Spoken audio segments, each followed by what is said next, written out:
Hello દોસ્તો, આજના વિડીયોમાં આપણે વાત કરીશું કે રેશન કાર્ડની અંદર ઈ-કેવાયસીને લઈને સરકાર દ્વારા એક મહત્ત્વની જાહેરાત કરવામાં આવી છે. તમે અહીંયા જોઈ શકો છો, જાહેર જનતાને સરકાર દ્વારા અપીલ કરવામાં આવી છે કે જો તમે હજુ સુધી રેશન કાર્ડની અંદર ઈ-કેવાયસી નથી કર્યું તો તમે નજીકના મામલતદાર કચેરી કે ગ્રામ પંચાયત માય રેશન એપ્લિકેશન પર તમે જઈને ઈ-કેવાયસી કરી શકો છો. જો તમે માય રેશન એપ્લિકેશન પર ઈ-કેવાયસી નથી કરી શકતા તો તમે નજીકના મામલતદાર કચેરી કે ગ્રામ્ય વિસ્તારમાં હોય તો ગ્રામ્ય પંચાયતની અંદર જઈને તમે ઈ-કેવાયસી કરી શકશો.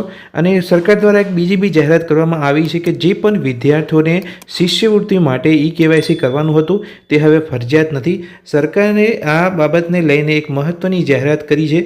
પહેલાં જે જાહેરાત કરવામાં આવી હતી શિષ્યવૃત્તિ માટે સરકારે જે જાહેરાત કરી હતી તે કે દરેક વિદ્યાર્થીઓને ઈ-કેવાયસી કરવું પડશે, પણ અમુક ટેકનિકલ પ્રોબ્લેમને કારણે અને વારે ઘડીએ આધાર ઓટીપી આવવાને કારણે 3 થી 4 વાર આધાર કાર્ડનો ઓટીપી આવતો હોય છે. તેની અંદર આ પ્રોસેસ બહુ લાંબી થઈ જાય છે.